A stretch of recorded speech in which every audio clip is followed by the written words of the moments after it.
Blue se lo contamos de una manera clara y diferente. Seguimos en Sala de Prensa Blue. El diagnóstico que nos estaba haciendo el doctor Ramón Abel Castaño, un hombre especializado en salud pública, pues es demoledor. Es lo que llaman los expertos un análisis macro de una situación dolorosa y de un paciente, yo no digo que moribundo, pero sí en cuidados intensivos. Hablamos del sistema de salud. Todo a propósito del caso del niño Kevin Acosta. Más allá de los diagnósticos, más allá de los análisis, que serán las autoridades las que los hagan, hay que decir que su caso demuestra lo que dicen muchos expertos, la degradación a la que hemos llegado por el colapso del sistema de salud en Colombia. Pero yo siempre he repetido, lo digo acá, lo insisto, lo hablamos con nuestro anterior invitado, detrás de los cálculos está el humano, el ser humano. El doctor Néstor Álvarez es el presidente de la Asociación de Pacientes de Alto Costo. Él es el vocero, uno puede llamarlo así, y me corregirá, de los pacientes de enfermedades de alto costo. Doctor Álvarez, un gusto saludarlo. Muy buenos días, Roberto. Muchas gracias por la invitación. ¿Cuántas personas en Colombia requieren tratamiento para enfermedades llamadas de alto costo?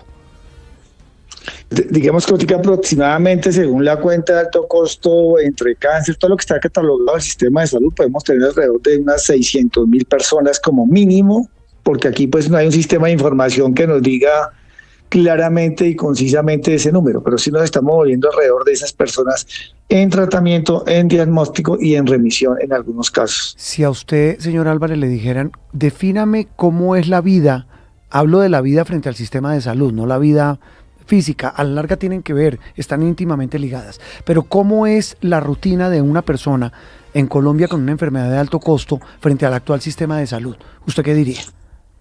Bueno, ahorita lo primero que toca que preguntar es, ¿está en una EPS intervenida o está en una EPS que no está intervenida? Esa es una muy buena observación. ¿Cómo es la vida de una persona en una EPS intervenida por el Estado? Pues en una EPS intervenida no es para nadie desconocido los caos que ha habido por los permanentes cambios, porque en realidad no hay ningún objetivo serio de esas intervenciones, porque lo que la experiencia nos ha mostrado, y en el caso más específicamente de Nueva EPS, que es la que estamos más cerca a nosotros, es una total destrucción de toda la administración, cero timón, no se sabe para dónde va esa empresa, ni muchas de ellas, con transversalmente el tema corrupción. Entonces los pacientes que de una u otra manera dependen de su vida y su tratamiento de estas EPS, pues tienen un mayor riesgo, a diferencia de las otras EPS que tienen una capacidad de respuesta más rápida, ¿sí?, con todas las deficiencias que también está atravesando el sistema de salud. ¿Qué tanto se deterioró en los últimos años en Colombia ese sistema de salud, señor Álvarez? Mire, nosotros sí podemos dar claramente 9 EPS, empezando por la más grande del país. Pues pasamos de unos indicadores que digamos que goce efectivo entre un 80 en adelante por ciento, y ya tenemos fácilmente un goce efectivo de un 50%, y de ahí de para abajo en algunas patologías, ¿sí? O sea, sí se percibe claramente un retroceso en el goce efectivo del derecho a la salud, en el caso de EPS intervenidas, y una disminución en el promedio de las otras, pues por los temas de desfinanciación y por la crisis que hay en este momento también de desconfianza de los actores, en unos por lo menos mínimo 20 o 30 puntos porcentuales también. Señor Álvarez, es que estaba aquí leyendo y voy a leerle, abriendo comillas, lo que dijo el presidente Gustavo Petro sobre el caso de este niño, y yo creo que esta respuesta pues ha retumbado, y usted lo ha visto durante toda esta semana, y muchos de los que nos ven y nos oyen lo mismo, pero bien vale la pena refrescarlo. Hablo comillas: el esfuerzo que hemos hecho está en prevenir. ¿Y quiénes son las instituciones encargadas de prevenir? Dice el propio presidente, pues en primer lugar la familia, cierro comillas. ¿Cuál es su opinión de este concepto del presidente sobre el caso puntual del niño Kevin Acosta? Yo digamos que un presidente, uno perdona ciertas cosas porque no tiene por qué saber del todo, ¿sí? Lo que usted no perdonamos y lo que no estamos de acuerdo es que la responsabilidad que tiene como presidente es primero informarse y que alguien lo asesore adecuadamente y no salir a hablar por hablar. Creo que eso es el gran pecado que ha tenido el presidente en este tema y frente a una situación.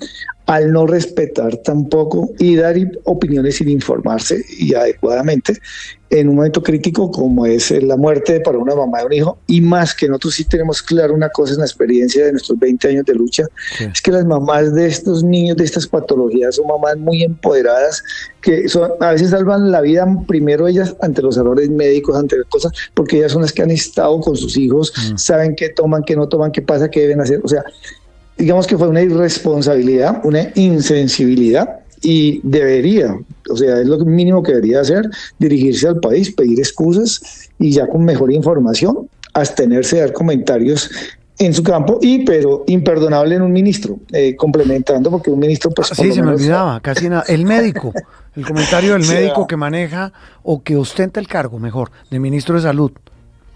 Yo creo que la posición del ministro pues muestra la irresponsabilidad como ministro de Salud. Segundo, pues yo como jefe, si tuviera un subalterno que no me corrige y no me asesora bien, pues peor. Entonces se ve un afán de desinformar, de cambiar, de justificar, y creo que sí está pendiente que tanto el ministro y el presidente sí le pidieron excusas al país, primero porque también tenían obligación, a la mamá del niño antes de revitalizarla y de hablar adecuadamente y técnicamente una vez que se sepa toda la investigación de quién fue el victimario para la muerte del niño. Sí, que eso será otra cosa, que se determine, y esa era mi siguiente inquietud, señor Álvarez. Usted, por la experiencia que tiene en esta asociación, que además acojo su observación, esta es una lucha no de este gobierno, este tipo de enfermedades de alto costo, de pacientes de alto costo, pues siempre ha tenido una lucha con el sistema de salud, ahora mucho más por todo lo que usted nos relata, pero aquí hay un tema complicado, y aparte o independiente de los tecnicismos, disculpas, lo que haya dicho el gobierno sobre la muerte del niño, lo que era evidente es que en este caso, que la hemofilia, usted me corregirá, es una de esas enfermedades de alto costo, al niño no le estaban suministrando la medicina a tiempo. Sí, hay un tema que desgraciadamente con el problema de la crisis de nueva EPS y que están totalmente herméticos a no dar ninguna información, aún nosotros como asociaciones de usuarios y que tenemos un derecho a acceder para el goce efectivo y todo, hay una crisis y yo le voy a ser honesto, lo que menos honestamente nos preocupábamos era los pacientes de hemofilia, porque si algo ha tenido el sistema de salud colombiano en estos últimos años es que había sido una patología que había mejorado cada día al 100% en programas integrales, manejos integrales, seguimiento a los pacientes. O sea, para nosotros es una sorpresa de que el paciente haya sido de hemofilia porque y Nueva EPS tenía un programa muy, muy bueno, donde todo funcionaba y las desviaciones se corregían muy rápido. Estas deficiencias de lo que pasa es que Nueva EPS destruyó. El segundo interventor no quiso negociar y destruyó un programa de seguimiento a pacientes, a todo que funcionaba perfecto. Y por señor eso, Álvarez, ¿cómo que lo destruyó? Explícanos eso. Pues aquí hay muchos temas. Eso era un paciente que se manejaba con una IPS, que un interventor llegó y no quiso volver a negociar ni pagar.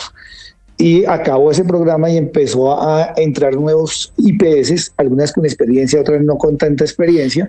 Y por eso pasó lo que pasó, y porque es que habían unos protocolos y habían unos mecanismos automáticos que se disparaban si un paciente con hemofilia tenía un accidente. Primero, no debería estar sin profilaxis, indiferente si haya pedido portabilidad o no, eso muestra que algo estaba funcionando mal. O sea, no había seguimiento del paciente, y más que era un niño. O sea, que hay muchas cosas que no se pueden responsabilizar solo a la mamá. No, la EPS tiene una función de la gestión del riesgo, la IPS tiene una función de gestión del riesgo. O sea, ese paciente no debería haber estado suelto pidiendo ayuda porque sí, no, es un paciente que debería estar, porque así funcionaban los programas de hemofilia. Entonces eso nos llamó la atención a nosotros, que por ahí hubiera reventado lo más visible, donde menos expresábamos. Y el manejo agudo, que es lo que pasa ahí, porque sale el ministro y es que la mamá, o no me acuerdo quién dijo, no le dejó hacer la cirugía, pues obvio, porque no había el factor 8, que es para manejar el proceso agudo, porque él está en una profilaxis, ¿sí? Que se da el medicamento, pero otros medicamentos se utilizan para esos momentos agudos. Y ahí es que cuando un niño tiene un paciente de hemofilia, entra un protocolo de atención, que es el hematólogo o una enfermera especializada, se comunican, telemedicina y se hacen abordajes. Se presenta el paciente a la red de atención como una urgencia vital, y más que era un niño y más el tipo de fractura. Lo que no sabemos es a cuántas IPS presentaron el paciente para que se hubiera demorado tanto, a solo OMI, a tantas horas. O sea, no había en Medellín, no había en Bucaramanga, no había en Cali, o sea, en ningún lado había UCI para el niño. O sea, ¿por qué esperamos a OMI? Esa es la pregunta que tenemos que hacer. ¿A cuántos IPS presentó nueva EPS al niño para UCI de cuidado infantil? ¿Y por qué esperamos hasta OMI hasta ese momento? Puede que no hubiera tenido y las otras no tenían. ¿O era que no había contrato? O sea, hay una cantidad de cosas que en el modelo de atención dejan mucho que desear, y ojalá la investigación muestre claramente que falló en toda la ruta y en el modelo de atención de niños con hemofilia en nueva EPS. No quiero sonar populista, no quiero sonar, pues esa no es mi misión, la misión nuestra del periodismo es el dato mata al relato, pero ¿sabe qué creo yo? En esa investigación no va a pasar nada, señor Álvarez, va a quedar ahí. Súmele además que el gobierno, el presidente van publicando la historia clínica del niño Kevin y no pasa nada. Yo creo que estamos atravesando, Roberto, una crisis en Colombia, una crisis de valores y en derechos humanos. O sea, la crisis humanitaria del sistema de salud es la mayor violación sistemática de derechos humanos en Colombia, en este momento, más que el conflicto armado, más que la catástrofe de Córdoba, más que todo. Y hasta ahora, con la muerte de Kevin, ¿sí?, el Estado colombiano empieza como a mirarlo suavecitamente, ¿sí? Entonces nosotros sí estamos haciendo un llamado, y lo hemos hecho varias veces, a la Defensoría del Pueblo como defensora de derechos humanos, que tiene que tener una posición mucho más clara frente a la violación de los derechos humanos en Colombia en el tema del derecho a la salud. O sea, el país no puede seguir siendo permisivo en esta violación sistemática, porque es que aquí no todos se mueren al día, pero sí se mueren a los 6 meses, a los 7 meses. Entonces, y todos vamos a morir, pero tenemos derecho a morir con atención médica y con medicamentos, ¿sí? No con la incertidumbre que si los hubiera tenido, hubiera vivido un mes más, que es válido. Para un papá de 50 años con cáncer, vivir 3 meses más puede ver a sus hijos 3 meses más. No, pues claro. Señor Álvarez, usted mencionaba al comienzo de esta charla que pues hay todo un sistema dentro del sistema de salud para atender a las personas con enfermedades llamadas de alto costo. Denos ejemplos de esas enfermedades y cómo las atienden hoy, porque me quedo con esa explicación que usted dice, creían que la hemofilia ya era un caso superado en temas de tratamiento, pero otras enfermedades, ¿cómo las tratan en Colombia, de estas llamadas de alto costo? Por ejemplo, hay programas integrales en el caso de VIH, ¿sí?, donde el paciente tiene acceso a medicamentos, ayudas diagnósticas, manejan algunas comorbilidades, que también, por ejemplo, ahorita hay una crisis en el tema de las EPS intervenidas, ¿sí? Sí. Porque en el caso de Nueva EPS tuvo 6.000 pacientes desde octubre, noviembre, diciembre y enero sin retrovirales. Ahorita tiene 2.000 pacientes que no ha querido firmar el contrato para atención y no pasa nada. Llevamos denunciando todo el mes de febrero y no pasa nada. Procuraduría, Contraloría, Supersalud ad hoc, o sea, derechos humanos, ONUCIDA, y no pasa nada. Por eso es la crisis del país. Cáncer, pues cáncer, nosotros decimos aquí que hay de pacientes que están muriendo. Es más, Nueva EPS nos responde, caso cerrado, paciente fallecido. ¿Sí? ¿Cómo le responden? ¿Me repite? O sea, se cierra la queja porque el paciente falleció, y la queja es: ¡qué barbaridad! Mi mamá tiene cáncer, no le han dado la quimioterapia, por favor, ¿qué pasó? Y pues obviamente el paciente muere. Puede morir con quimioterapia, es válido, pero usted no puede estar en la funeraria velando a su familiar, preguntándose si lo hubieran hecho, hubiera vivido un poquito más. ¿Siguen llegando casos, señor Álvarez, de gente a la que le llega la cita después de muerta? Claro, eso sigue presentando cosas. O sea, por eso le decía a Roberto, el país no quiere despertar, ¿sí? O sea, creo que el Estado colombiano como Estado, entes de control y todo el mundo no han tomado en serio la crisis que está viviendo el país y los costos económicos, sociales, familiares que están llevando. Pacientes de salud mental que se descompensan muy fácil, agreden a las familias, intentos de suicidio, ¿sí? Y eso es grave, el país está muy grave. Pero creo que no sé qué nos pasa como colombianos, que no lo queremos entender, la violación de derechos humanos que está pasando en este momento por el sistema de salud colombiano. Y en el caso de la EPS, pues es el Estado, porque es el dueño de la mitad de la EPS. ¿Sí? Es el dueño del balón. ¿Qué diagnóstico tan claro el que nos hace usted, señor Álvarez, de verdad?